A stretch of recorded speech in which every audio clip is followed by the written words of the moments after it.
Esse momento de pregação da palavra, convido que os irmãos estejam abrindo sua Bíblia no livro de Marcos, capítulo 3, do versículo 7 ao versículo 19. Marcos, capítulo 3, do versículo 7 ao versículo 19.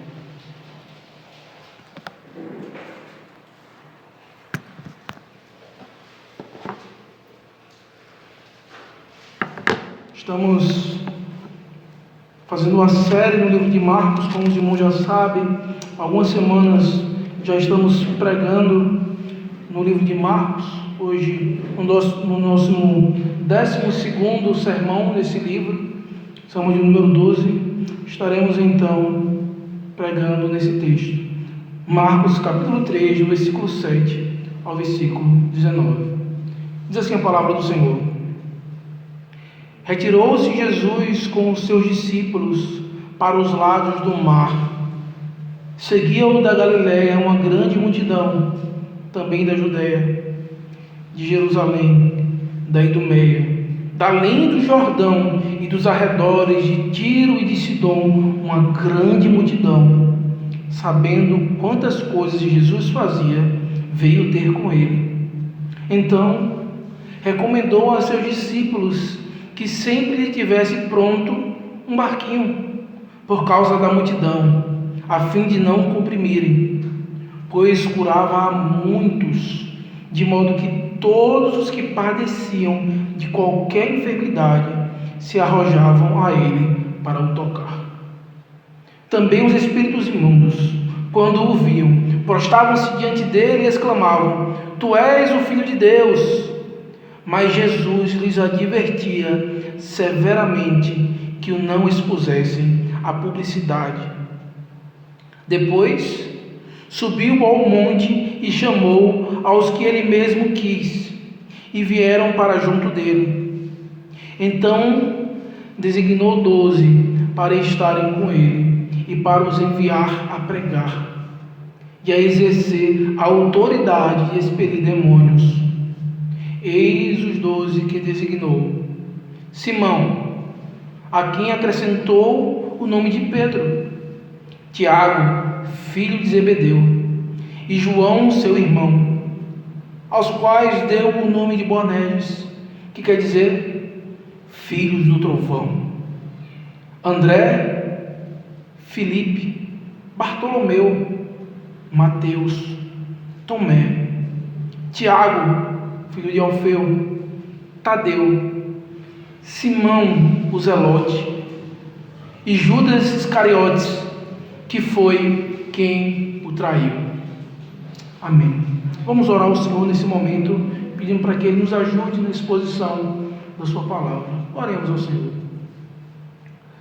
Senhor Deus Todo-Poderoso, te damos graças, Senhor, por tua bondade, por tua misericórdia, por estarmos aqui te cultuando, por o Senhor ser um Deus compassivo que nos livra e que julga com retidão. Te pedimos, Senhor, que nesse momento o Senhor esteja conosco, por meio do Teu Espírito Santo, aplicando nos nossos corações a Tua palavra. Ser comigo e com meus irmãos. Ser comigo, Senhor, um instrumento falho e limitado, e que, apesar de mim, o Teu nome seja proclamado, o Teu Evangelho seja pregado, que nós possamos cada vez mais converter o nosso caminho para mais próximo de Ti. Ser conosco, Senhor. É no nome de Cristo que nós choramos. Amém.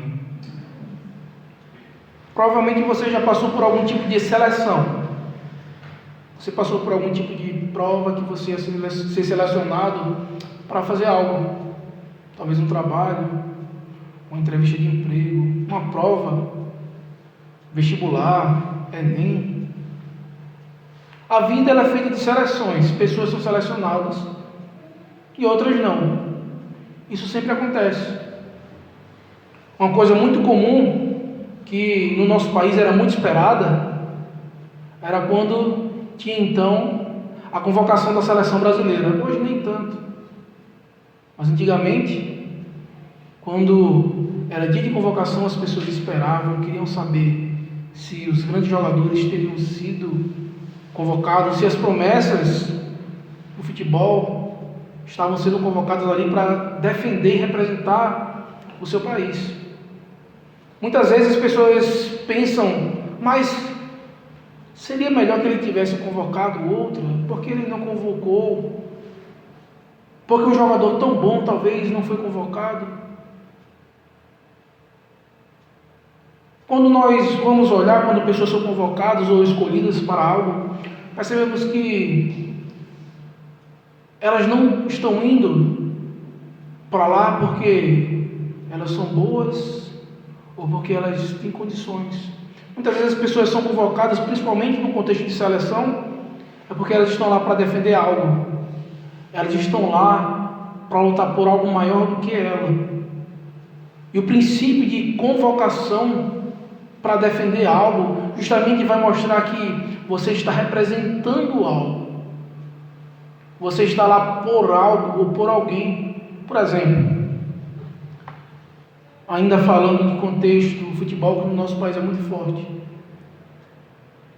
Todo mundo, mesmo quem gosta ou quem não gosta de futebol, sabe o que é uma derrota de 7-1. Nenhum de nós estávamos em campo, mas foi uma derrota nossa, porque aquelas pessoas estavam representando o nosso país nesse esporte, e eles estavam nos representando. Por isso que até hoje é vergonhoso, por conta da representação daqueles que foram convocados para nos representar. Por isso que a convocação ela é algo sério. E quando vamos olhar o texto em que está diante de nós, vai mostrar justamente quando Cristo ele está em meio a uma multidão de pessoas de vários lugares, de uma região muito grande de Israel, da circunvizinhança e de lugares longes. E Cristo então escolhe e seleciona 12 pessoas para então pregar o evangelho dele.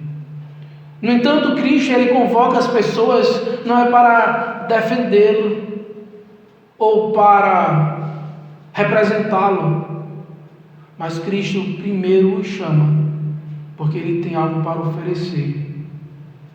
Cristo, Ele convoca e seleciona os apóstolos e os seus, porque Ele tem algo para oferecer e os dá. Ele oferece poder, Ele oferece salvação, Ele oferece cura para aqueles que o seguem. Nós vamos ver então que Cristo, Ele salva e escolhe os seus em meio a uma multidão. Nós vamos ver no versículo 7 e versículo 8 que Cristo ele cuida daqueles que o buscam em seu reino. Do versículo 9 ao versículo 12, nós vamos ver que Cristo cumpre o seu ministério ao pregar e cuidar daqueles que padecem. E do versículo 13 ao versículo 19, vemos Cristo selecionando os seus apóstolos. Veremos isso nesses 3 pontos.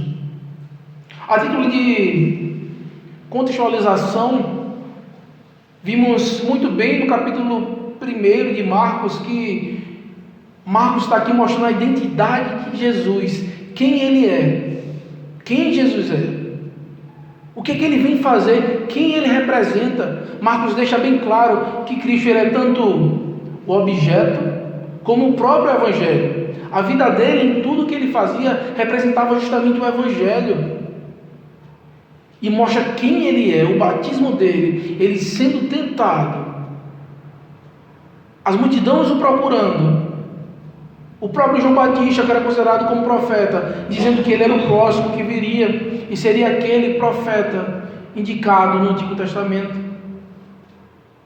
Entra no capítulo 2 de Marcos, começa então a mostrar que o povo de Deus começa a rejeitar esse Deus. O povo dele começa a rejeitá-lo e não gosta. O capítulo 3 inicia justamente mostrando que, além deles rejeitarem, eles agora planejam matar o nosso Senhor Jesus Cristo. Veja, Marcos 3, versículo 6, onde encerramos a semana passada. Logo depois que Cristo curar, retiraram-se os fariseus, conspiravam logo com os herodianos contra ele e como lhe tirariam a vida. O contexto mais próximo está mostrando justamente que eles estavam na sinagoga adorando. O Senhor pergunta para eles: é melhor fazer o mal ou o bem? É melhor salvar a vida ou tirá-la? E eles se calam e não falam nada, mas eles saem de lá prontos a matarem e fazer o mal. O Senhor Jesus também, ele se retira da sinagoga. No entanto, o texto vai dizer que retirou-se Jesus com os seus discípulos para o lado do mar. Seguiu da Galiléia uma grande multidão, também da Judéia e de Jerusalém, da Idumeia, da além do Jordão e dos arredores de Tiro e de Sidom, uma grande multidão, sabendo quantas coisas Jesus fazia, veio ter com ele. Então a primeira coisa que nós vamos ver é que Jesus, ele sai então para cuidar daqueles que estão buscando o reino dele. Cristo, ele sai da sinagoga, e logo que ele sai da sinagoga, ele vai para próximo do mar. E ali já a gente pode ver, até pelo contexto de Marcos, que já era uma prática de Cristo. Ele saía da sinagoga, da adoração, e ele ia para o mar, ou ia para algum local, para a entrada da cidade, dependendo da cidade, do local onde ele esteja, talvez um lugar mais público, onde coubesse mais pessoas. A gente pode ver em Marcos capítulo 2, versículo 13, que Jesus, ele faz isso, e é uma prática dele. Veja, Marcos capítulo 2, versículo 13 vai dizer: de novo saiu Jesus para junto do mar, e toda a multidão via ao seu encontro, e ele os ensinava. Jesus, ele ia para aquele local justamente para pregar o Evangelho, para mostrar o cumprimento daquilo que ele era. Era algo comum do nosso Senhor Jesus Cristo. É justamente o que ele faz aqui. Mesmo sabendo que as pessoas queriam tirar a vida dele, mesmo ele sondando os corações, ele não teme, e ele vai, e então o texto vai falar que foi ele e os seus discípulos para o lado do mar. Nós vimos justamente que uma grande multidão de judeus seguia a Cristo. Muitos deles seguiam e iam atrás dele. É o que diz o versículo 7. Seguia da Galiléia uma grande multidão. Já havia uma grande multidão seguindo ele da Galiléia. Já tinha muita gente que estava vindo onde ele ia. As pessoas estavam indo querendo muitas vezes ouvir as coisas que ele ensinava. As pessoas queriam justamente ver aquilo que ele estava fazendo, as curas. As pessoas queriam justamente ver os milagres e perceber se aquilo era verdade. Então tinha muita gente atrás do nosso Senhor Jesus Cristo.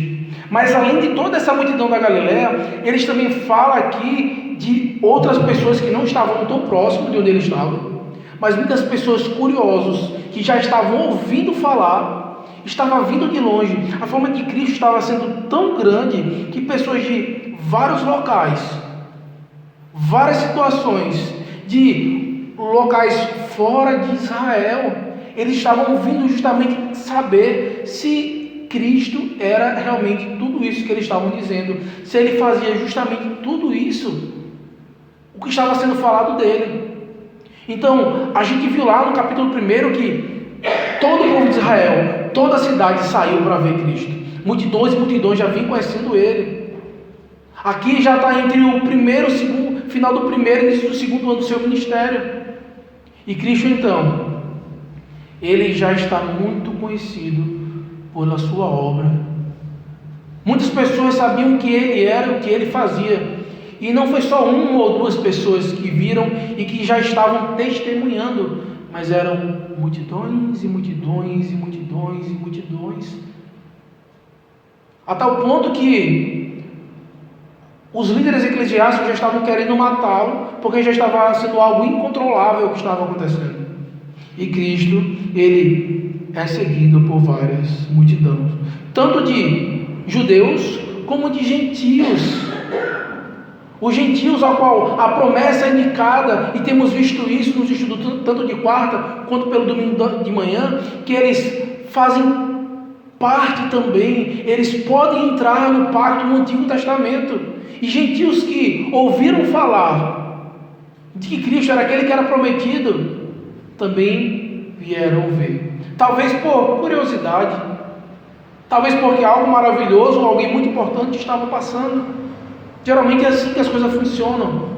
Certamente nem toda a multidão estava ali, porque elas eram chamadas e escolhidas por Deus. Muitas vezes estava lá por mera curiosidade, ou talvez para ver algo grandioso. Não é isso que as pessoas fazem? Quando tem algo importante acontecendo na cidade, ou algo novo, as pessoas querem ver, querem conhecer, querem saber se aquilo realmente procede. Era justamente isso que estava acontecendo. Multidões e multidões estavam ali, procurando a Cristo.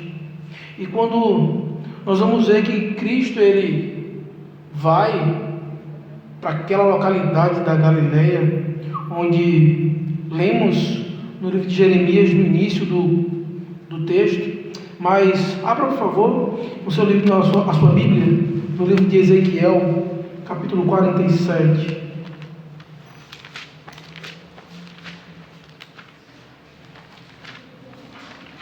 Ezequiel 47.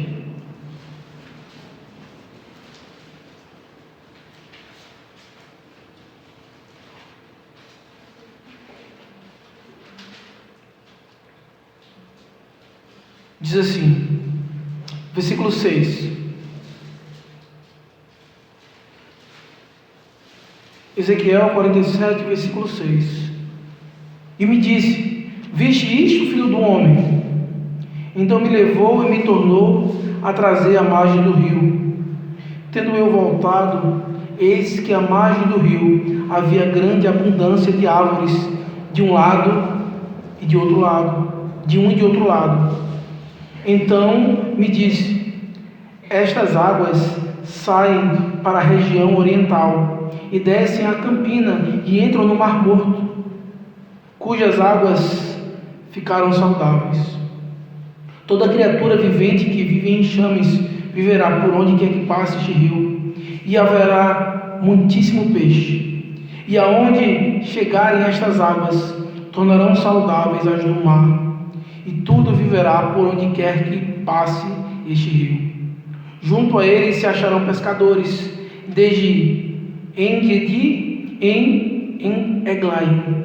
Haverá lugar para se estenderem redes. O seu peixe, segundo as suas espécies, será como o peixe do mar grande, e multidão excessiva. Mas os seus charcos e os seus pântanos não serão feitos saudáveis, serão deixados para o sal. Junto ao rio, as ribanceiras de um e de outro lado, nascerá toda sorte de árvore que dá fruto para se comer. Não fenecerá a sua folha, nem faltará o seu fruto. Nos seus meses produzirá novos frutos, porque as suas águas saem do santuário. O seu fruto servirá de alimento e a sua folha de remédio. Veja, a gente já viu isso um pouco antes, mas a gente vai ver isso sendo repetido justamente como toda vez que Cristo estava indo para ali, para o mar, era justamente ele mostrando que ele era isso aqui. Toda vez quando Cristo está indo para o mar. Por quê? A gente leu lá no texto de Jeremias, no início do culto, que fala que ia mandar pescadores que iriam pescar o povo. Aqui está falando que todos esses peixes, representando justamente aqueles que seriam pescados, eles poderiam viver o quê? Em abundância. Que haveria o quê? Vida nesse rio. Onde esse rio passar, haveria vida. E até a palavra aqui usada dos locais, En-Gedi e Eglaim, que significa justamente, En-Gedi é justamente a tradução é Costa do Mar Morto, que é o local, e Eglaim é o próprio Mar Morto. Então nesse local haverá uma multidão de peixe. Cristo então aqui em Marcos capítulo 3, ele está justamente nessa localidade. Ele vai para os lados do mar, e ali ele começa e escolhe quem? Para ser seus discípulos? Homens simples, pescadores, tanto pescadores de peixe mesmo, onde há o milagre da pesca maravilhosa, onde vimos um pouco antes, quando ele chama então os primeiros discípulos, Simão e André, nós vemos tudo isso sendo cumprido, confirmado, mostrando quem ele é. Cristo, em uma atitude talvez tão simples, onde as pessoas não olham, mas para aquelas pessoas que estavam esperando justamente um pescador que iria vir com muito peixe, e haveria multidão, e haveria vida, cura, salvação. Justamente o que estava acontecendo aqui em Marcos 3 era o cumprimento da profecia do Antigo Testamento, mostrando que Cristo era quem? Era aquele que viria. No entanto, os fariseus eles não acreditavam. Eles não quiseram perceber toda essa realidade. E mostra justamente que nesse local não haverá maldição e os servos deles estarão com ele. É justamente o que está acontecendo aqui. Cristo ele vem, ele vai para junto do mar, ele chama pescadores, que são pescadores de profissão, mas inclusive estão lá para pescar homens, os salvar, os tirar daquele local, daquela situação, tirando a situação de doente, de um doente em um curado, situação de alguém que é morto em vivo, situação de alguém que é escravo e liberto. Cristo estava mostrando que nesse local não haveria maldição nenhuma. E ele estava mostrando: eu sou esse que vim resolver. Eu sou esse que sou apontado. Eu sou o cumprimento. E nós vamos ver que Cristo, ele, logo após, a gente vai ver justamente no ministério, que todas essas regiões que estavam ali, logo depois ele começa a andar nessas regiões. Veja, por favor, rapidamente, folheie um pouco a sua Bíblia. Capítulo 5 de Marcos, versículo 1. Onde Cristo ele vai então para onde? Para a terra dos Gerazenos. Ele então começa e vai para esse local. Os Gerazenos rejeitam a Cristo. Marcos capítulo 7, versículo 24. Levantando-se, partiu dali as terras de quê? Tiro e Sidom. Versículo 31, de novo, se retirou das terras de Tiro e foi por Sidom até o mar da Galileia, através do território de Decápolis.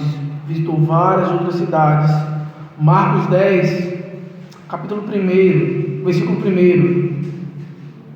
Levantando-se Jesus, foi dali para o território da Judéia, além do Jordão, e outra vez as multidões se reuniram junto a ele, e de novo ele os ensinava, como era o costume dele. Marcos capítulo 11.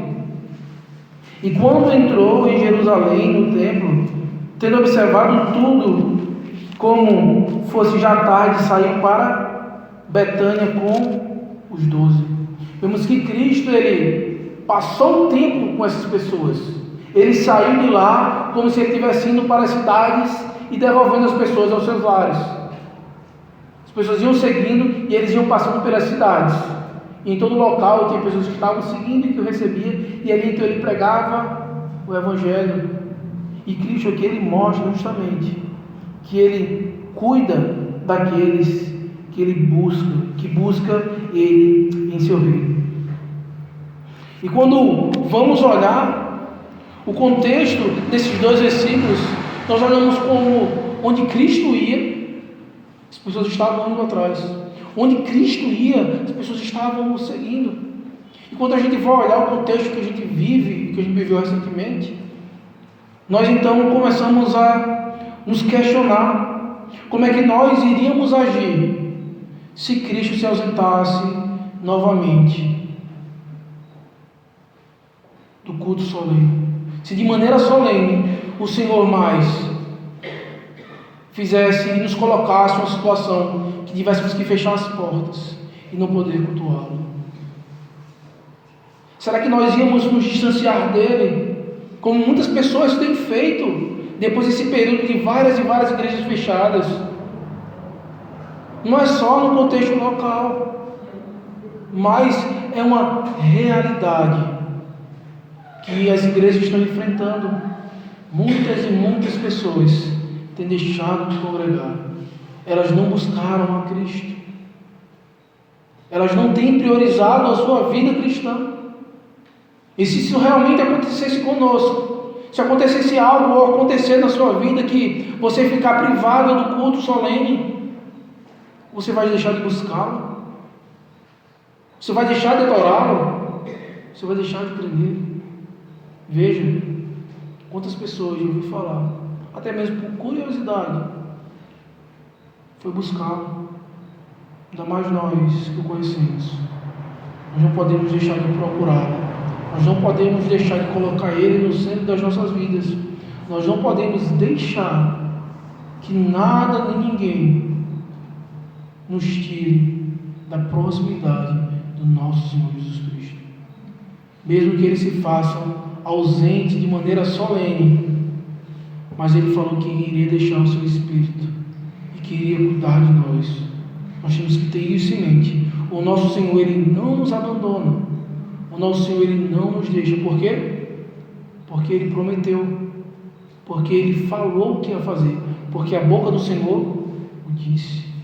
Por isso que nós temos que crer na promessa. Nós temos que crer também em Cristo, pois é Ele que nos cura. Nós temos que segui-lo. Nós temos que olhar para esse momento e agir como os cristãos que seguiram a Ele, aqueles que estavam prontos a obedecê-lo ao que fosse preciso, não matá-lo, não tentar extinguir ele da sua vida, como os fariseus queriam fazer. Nós não podemos fazer isso. Temos que zelar pelo nosso Senhor e entender que Ele é conosco, apesar de nós. O versículo 9 em diante vai mostrar justamente aqui Cristo, Ele cumprindo o seu ministério, quando Ele pregava e cuidava dos doentes. Justamente os dois ministérios que ainda existem hoje na igreja, como já foi falado em outro sermão, a gente vai ver isso sempre presente. Cristo, Ele pregava e curava. Ele pregava e Ele curava, mostrando justamente o ofício da palavra e da oração e o ofício da misericórdia. Ele tem cuidado com aqueles que padecem, Ele tem cuidado com aqueles que sofrem. Nós vamos ver então, do versículo 9 em diante, que Cristo aqui está cumprindo o seu ministério, além do local, além de todas as referências, a própria ação dele mostra quem ele é e o que ele veio fazer. Veja, por favor, o que diz o versículo 9 ao versículo 12. Então recomendou a seus discípulos que sempre lhe tivessem pronto um barquinho, por causa da multidão, a fim de não o comprimirem. Então aqui nós vamos ver essa palavra que foi um barquinho, é algo até que as pessoas às vezes discutem como se fosse um barco que desse poucas pessoas, ou uma ideia de uma canoa, mas era um barco em que dava para as pessoas ficarem, que tinha até uma polpa, um local de dormir, que inclusive Cristo, quando eles estão na tempestade, Cristo está lá dormindo. Então Cristo então manda os discípulos preparar um barco para, em algum momento, eles saírem daquele local, ou até mesmo como se fosse um plano de fuga, para se a multidão o comprimisse, ou tivesse seguindo ele fosse sair. Então Cristo aqui, ele é reconhecido a tal ponto de que tantas pessoas vêm procurar ele, que até para ele sair do local onde ele está, ele tem que pegar o barco e ir muitas vezes para o outro lado do mar, para o outro lado, justamente para quê? Para que ele conseguisse talvez sair para casa, porque senão ele não teria tempo de descansar ou algo do tipo. Então Cristo é reconhecido a tal ponto. E uma das coisas que a gente pode observar a partir disso é que todas as coisas que envolvem a igreja é necessário planejamento, é necessário ordem, é necessário obediência. Então a gente pode ver justamente tudo isso aqui no versículo 9. O Senhor, Ele tem uma certa precaução com o que poderia acontecer. Se acontecer isso, a gente vai estar preparado. Se isso acontecer, e Ele deu uma ordem para os seus discípulos. Para quê? Separarem um barco. Para que eles, caso acontecesse algo, eles estivessem ali pronto para sair e fugir. E justamente a gente vê isso acontecendo um pouco depois, no capítulo 4, versículo 1, onde Cristo ele volta a ensinar à beira-mar e reuniu-se numerosa multidão a ele, de modo que entrou num barco, onde se assentou, afastando-se da praia, e todo o povo estava à beira-mar da praia. Então ele faz uso justamente daquela prevenção que ele já tinha visto, e assim nessa ocasião os discípulos tinham obedecido, e ele pôde então poder pregar naquele momento. E o texto continua mostrando justamente que ele curava a muitos. Não era uma cura específica. A gente vê algumas curas pontuais que acontecem, mas a gente vê que foi muita gente curada. Não foi só a sogra de Pedro, aquele homem com a mão ressequida, aquele aleijado que subiu ao teto, mas foi muitas e muitas pessoas que foram, e multidões de pessoas que eram curadas. O próprio capítulo 1 de Marcos, do versículo 32 ao versículo 34, ele vai dizer que ele curou, o versículo 34, e ele curou muitos doentes de toda sorte de enfermidades, também expeliu muitos demônios, não lhes permitindo que falassem, porque sabia quem ele era. Cristo ele curou muitas e muitas e muitas, várias pessoas foram curadas, várias pessoas foram redimidas, várias pessoas foram salvas por ele. O seu ministério foi um ministério de vida, de cura, de salvação. Vemos isso várias vezes durante o sermão hoje. Aquele rio que viria, Jeremias 17:14, aquele que vem nos salvar, nos curar. Cristo estava mostrando em todas essas ações que ele era aquele prometido, que ele era. Ele curava muitos, todos que padeciam de qualquer enfermidade se arrojavam a ele para o tocar. Por isso, se você tem alguma enfermidade, ore a ele, peça a ele cura. Ele pode fazer isso de maneira miraculosa. Ele pode usar médicos, ele pode usar remédios, mas é ele que lhe cura. É o Senhor Jesus Cristo que pode lhe trazer cura. Se você está doente espiritual, peça para que Ele lhe cure. Peça para que Ele lhe dê o medicamento correto. Para que você seja tratado espiritualmente, ou que de alguma maneira miraculosa Ele mude o seu coração e tire todo o velho fermento que tem na sua vida, e você possa então se santificar e purificar perante Ele, porque Ele fez isso, Ele faz isso ainda hoje. Ele salva pessoas, tanto físico quanto espiritualmente. O Senhor Jesus Cristo, por meio da sua obra, Ele mostra justamente a misericórdia para com aquelas pessoas, a misericórdia com os necessitados. Provavelmente muitas dessas multidões, elas nem sequer poderiam chegar próximo ao templo. Muitas dessas pessoas doentes não podiam muito menos chegar próximo à sociedade. E o Senhor Jesus vai para a porta da cidade, o local fora da cidade. Ele vai para o mar da Galileia, justamente para procurar quem? Aqueles que necessitam, aqueles que precisam de ajuda. O Senhor Jesus Cristo, Ele mostra justamente piedade.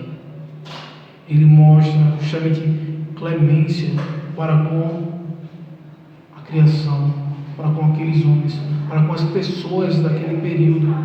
O Senhor Cristo, o Senhor Jesus Cristo, Ele mostra justamente a sua clemência para aqueles que estão padecendo. E muitas pessoas percebiam que Ele curava e pessoas desesperadas estavam procurando ele para o tocar. Por isso o cuidado dele, de talvez chegar um momento ele precisar sair. E muitas curas. Vemos que ele andando, aquela mulher do fluxo de sangue que tocou nas suas vestes, ela foi curada pela fé que ela tinha. Vimos há algumas semanas atrás aquele homem ralejado no qual seus amigos queriam tanto que subir em cima do telhado, arrancaram e ele desce de cima do telhado para que ele fosse curado. As pessoas de maneira desesperada que buscam a Cristo, elas têm então solução para os seus problemas. Se você está em desespero, se você tem desespero, procure a Cristo, porque Ele vai lhe satisfazer, Ele vai lhe trazer a plena satisfação, que é ter Ele como Senhor e Salvador da sua vida. Ele que salva, Ele que perdoa, Ele que traz paz, Ele que nos deixa mais alvo que a neve. Ele tem esse poder, Ele é esse Deus todo-poderoso. Mas quando olhamos que Ele é esse Deus todo-poderoso, mas sabemos que Ele tem inimigos, e que quando estamos com Ele, esses inimigos tentam de toda maneira nos matar, nos desviar, nos afastar. Por isso que devemos ter todo cuidado. É justamente o que acontece aqui no versículo 11, onde diz: também os espíritos imundos, quando o viam, prostravam-se diante dele e exclamavam: Tu és o Filho de Deus. Os espíritos imundos aqui, eles estavam falando a verdade. Eles reconheciam e diziam: olha, Cristo é o Filho de Deus. Os demônios, quando viam Cristo, eles chegavam e diziam: olha, Tu és o Cristo, o Filho de Deus vivo. No entanto, qual era a atitude de Cristo? Ele os advertia severamente para que não expusesse ele à publicidade. Ele não queria que tornasse isso público. Por quê? Vocês diziam: mas por que Cristo não queria que as pessoas soubessem? Mas por que Cristo, ele estava dizendo: olha, não fale isso agora? Porque ele tinha uma agenda a cumprir. A tentativa de Satanás, quando ele estava dizendo aquilo, não era que as pessoas reconhecessem Cristo como Deus, mas eles queriam justamente o quê? Antecipar e sabotar justamente o ministério de Cristo. Cristo, olha, ainda não é tempo, ainda não é chegada a hora. E ele queria ser reconhecido como Filho de Deus como? Depois que ele morre e ressuscita. Tanto que quando ele morre, com a primeira fala que é dita pelo centurião: verdadeiramente, este é Filho de Deus. Muitas vezes, de uma maneira bem peculiar, é dessa maneira que Satanás, ele muitas vezes tenta nos atacar. Usando o quê? A verdade. Usando a verdade de maneira errada. Usando a verdade no momento inoportuno. Usando a própria palavra de Deus. Vimos isso. Já explicamos como foi no Éden, quando Satanás ele pega parte da palavra, então quer aplicar. Ele pega a palavra em um contexto errado, no momento errado, e quer aplicar para a verdade. E então, os espíritos imundos tentam então antecipar e sabotar justamente o ministério de Cristo. E quando vamos olhar o que essas pessoas estão fazendo aqui, e até mesmo os espíritos imundos vêm, estavam ali no meio, como era algo justamente desconfortável.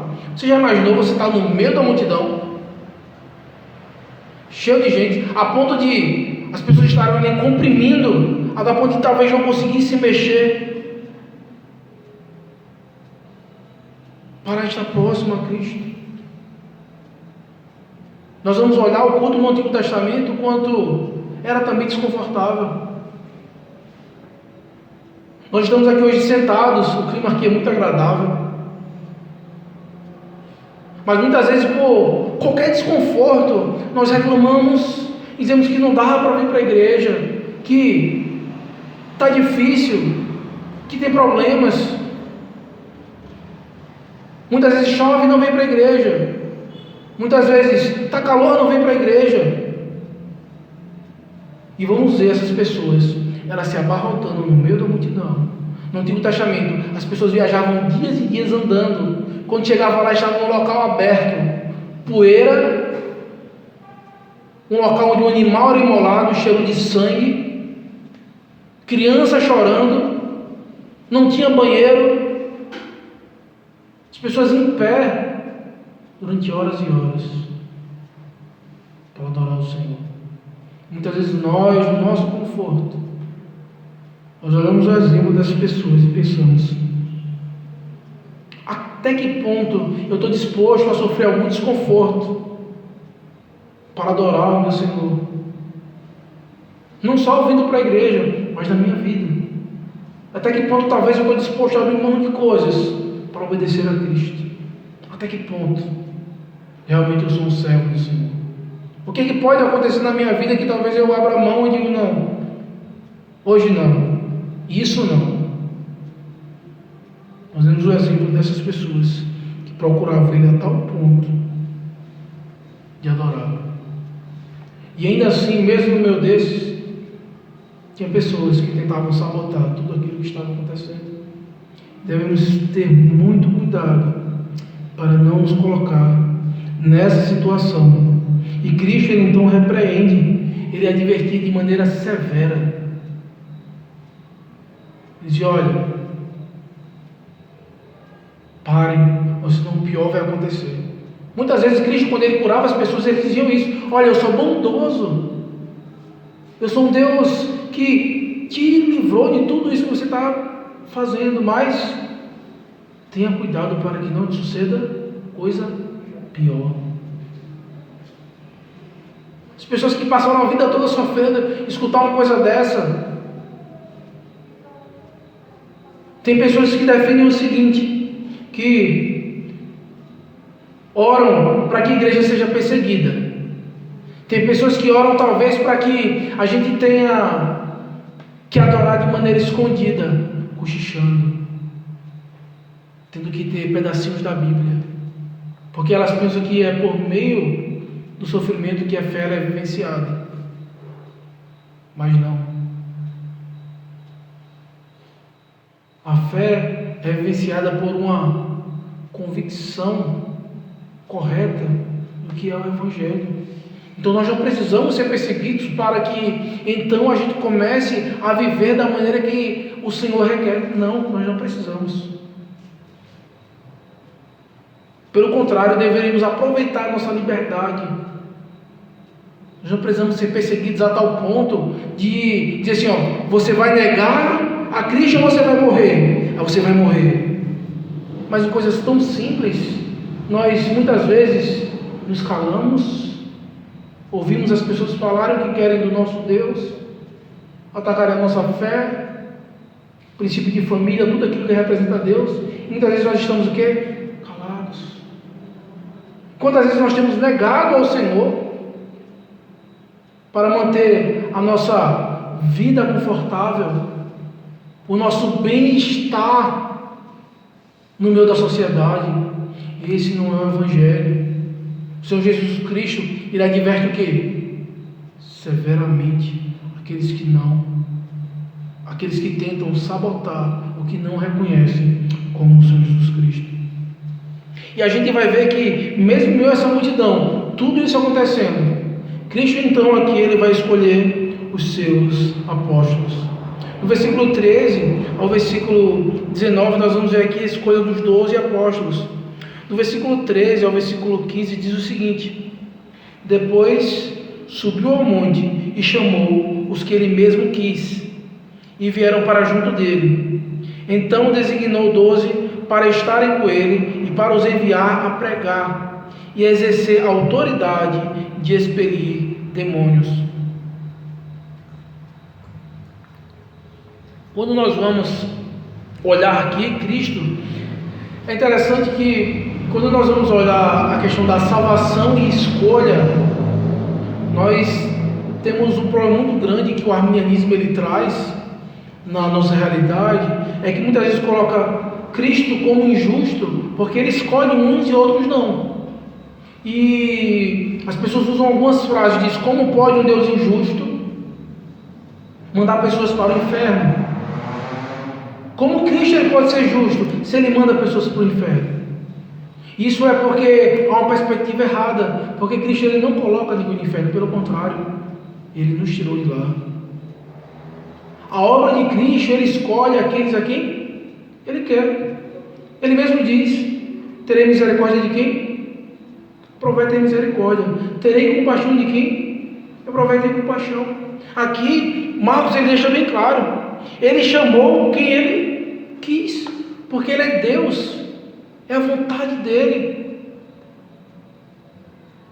Apesar de nós, apesar do pecado, ele escolheu alguns. Os próprios anjos foram assim. Teve alguns que foram mandados para o inferno.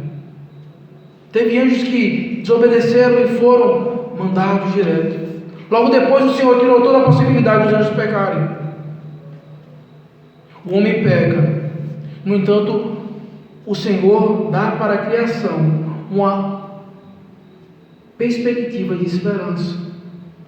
Ele dá para o homem uma perspectiva de salvação. Os anjos eles não têm ideia do que é o Evangelho. Eles não sabem porque não é para eles. Os anjos caídos, os demônios, eles tentam sabotar justamente por isso. Porque o Senhor escolheu o Evangelho para os homens. A esperança de salvação em Cristo. Foi Ele que quis, Ele que escolheu. E quando estamos tratando aqui de uma escolha mais específica, o Senhor aqui, quando Ele escolhe alguns homens, Ele dá autoridade para eles, para pregar, orar, expulsar demônios. A gente percebe aqui que os apóstolos, eles tinham alguns dons, justamente porque eles estão vivenciando justamente o ministério de Cristo. Por isso que depois ainda há a cura, justamente para evidenciar aquilo. Vemos isso no Antigo Testamento. Todo profeta, quando ele profetizava alguma coisa, aquilo tinha que acontecer em dois momentos: em um momento próximo e que apontasse para Cristo, justamente para dar validade à profecia dele, e o cumprimento logo depois. Foi o que Moisés fez. Senhor, como é que o povo vai saber? E teve vários sinais, as pragas, o mar vermelho, o maná, o próprio cajado, várias e várias coisas. Os apóstolos de Cristo, Cristo tinha porque ele era Deus. Os apóstolos eles tinham justamente porque eles estavam recebendo de Cristo o ministério e apostolado. Era de Cristo diretamente. Por isso que hoje não existe mais apóstolo. Quem se denomina apóstolo hoje é mentiroso, porque era escolhido diretamente pelo próprio Deus. Por isso os 12 aqui, sem exceção, foi chamado por quem? Pelo próprio Deus, para cumprir o seu ministério. Paulo depois foi chamado como? Cristo apareceu para ele diretamente e o chamou. Essa forma de um apóstolo ser chamado. Tem as credenciais apostólicas. Para isso, uma delas é que Cristo nos chama diretamente. Ele que escolhe.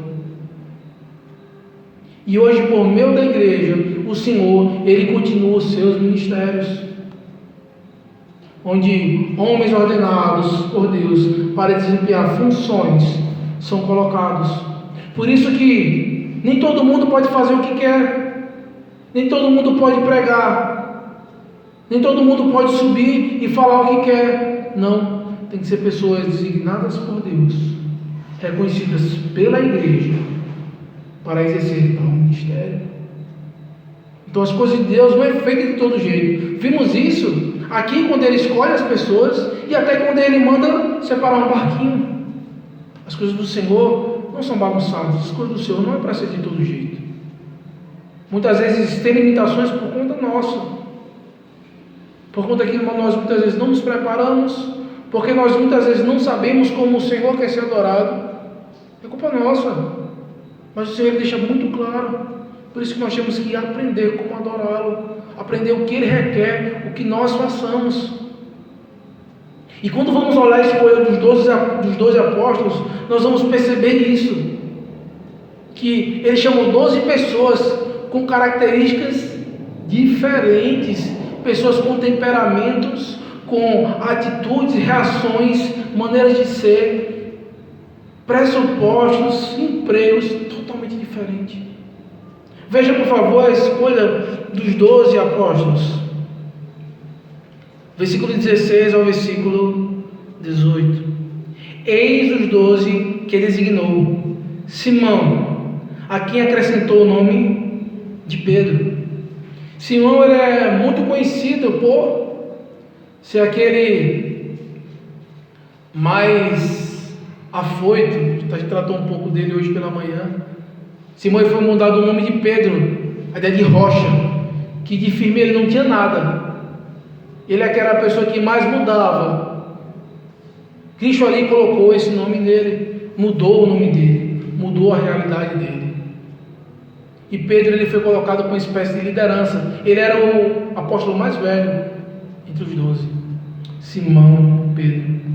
Logo depois a gente vai ver Tiago, filho de Zebedeu, e João, seu irmão, aos quais deu o nome de Boanerges, que quer dizer filhos do trovão. Geralmente Cristo colocou esse nome aqui como uma espécie de apelido. Provavelmente há muita discussão pelo o porquê colocou esse nome, mas tem uma coisa que é ponto comum, por causa da personalidade deles. Eles eram proativos, eles eram homens que estavam sempre prontos a estar ali na frente, e muitas vezes tinham uma visão muito grande deles mesmos. Estavam prontos para tudo, o que fosse para fazer eles encaravam. Esse era o perfil deles, destes dois irmãos, tanto Tiago como João. Eles dizem, ele foi justamente os apóstolos que eles dizem o seguinte para Cristo: Senhor, deixa a gente assentar um à tua direita e outro à minha esquerda. Olha como eles eram corajosos. E Cristo ainda fala assim: vocês têm coragem de tomar o cálice que eu tenho para tomar? E eles dizem: eu tenho. Olha só. Por isso que eles eram chamados de filhos de trovão, por causa da personalidade deles. Logo depois a gente vai ver André, Filipe, Bartolomeu, Mateus, Tomé, Tiago, filho de Alfeu, Tadeu, Simão Zelote. Temos aqui personagens bem interessantes. No entanto, tem outros que o Senhor coloca duas pessoas com pensamentos políticos opostos dentro dos seus escolhidos. Ele coloca Mateus, que era o quê? Coletor de impostos. Aqueles homens que cobravam ali do povo de Israel. E tem o outro Simão, o Zelote. Simão Zelote, que quer dizer justamente que ele era um fanático.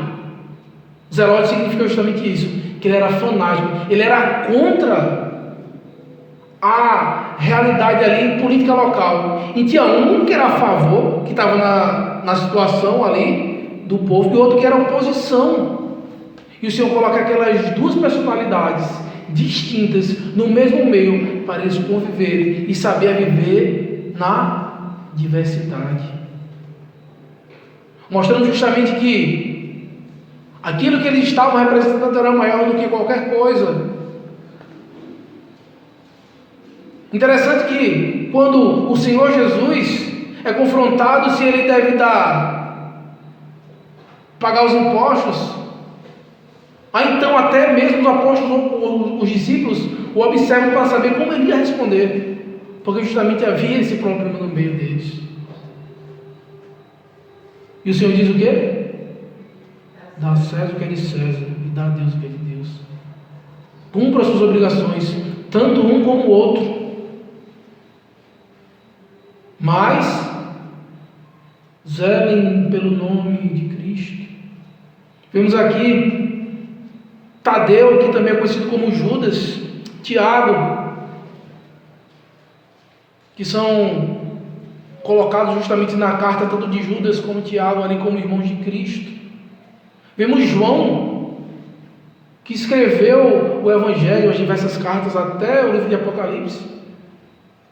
Conta que ele é o apóstolo mais jovem. Provavelmente quando ele foi chamado aqui na época do ministério de Cristo, ele tinha só de 17 a 20 anos de idade. E eles foram chamados pelo Senhor para uma obra gloriosa.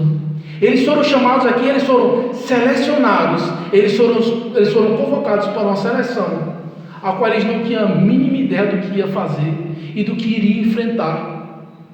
Eles só tinham certeza. Eles estavam sendo chamados por alguém que não tinha como recusar. Um chamado irrecusável. E eles tinham que prontamente obedecer. E vamos ver que até Judas Iscariotes, ele foi chamado pelo Senhor para cumprimento. E Marcos aqui deixa muito claro, e ele vai sempre estar mostrando, olha, foi quem o traiu, foi o traidor. Marcos está dizendo, olha, preste atenção nele, ele foi quem traiu. E Marcos então vai mostrar.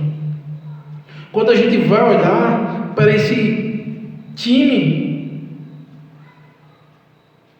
não eram pessoas cultas, não eram pessoas doutas, mas pessoas simples, pescadores,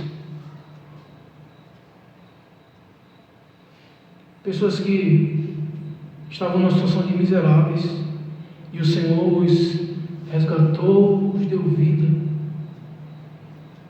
Tanto que as pessoas olhavam e diziam: quem é esse homem? Quem são esses? Até quando olharam para o próprio Senhor, disse: será que de lá vem alguma coisa boa de onde ele veio? Aquele povo que vem ali do lado pobre, será que lá é um lugar digno? Mas o nosso Senhor, ele foi aquele que viu os pobres, que comeu migalhas, sobras, se compadecia daqueles que sofriam e que precisavam. O Senhor Jesus Cristo, ele chamou pessoas humildes e lhes deu uma responsabilidade a qual os anjos anelam conhecer, pregação e conhecimento do Evangelho. O Senhor os abençoou e lhe deu uma tarefa muito gloriosa, mas que reconhecimento era zero. Quantas vezes, quando depois vamos pregar sobre a vida dos apóstolos, a gente vai falando especificamente de cada um deles, a gente vai ver no livro de Atos o que acontece com eles: apedrejados, presos, espancados, expulsos, rejeitados. Muitas vezes a própria igreja não queria sustentá-los, tiveram que trabalhar em outras coisas, eram caluniados, e esse era o que estava esperando por eles. Reconhecimento zero. Quando a gente vai ver os apóstolos, Pedro, que era o mais velho dos apóstolos, ele morreu, ele foi crucificado em Roma. No entanto, ele disse que ele não tinha a dignidade de morrer igual ao seu Senhor. Ele para ser crucificado de cabeça para baixo. Quando a gente vai ver André, que era irmão de Pedro, ele foi torturado antes de ser crucificado na Grécia, e ele foi crucificado numa cruz em formato de X. Tem João, o mais novo de todos.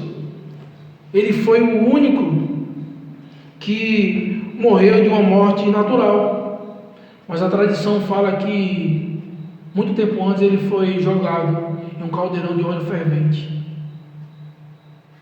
e sobreviveu.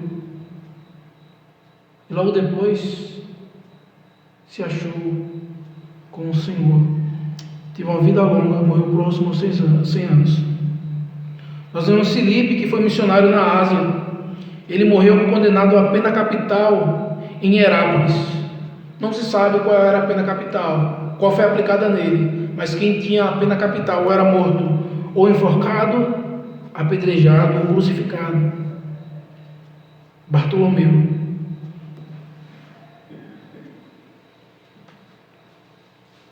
Ele foi crucificado depois de ser torturado.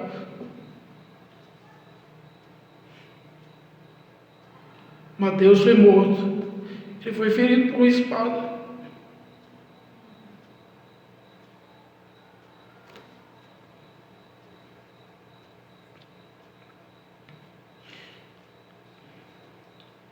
Tomé, aquele que só queria ser vice, ele morreu em Potoraba,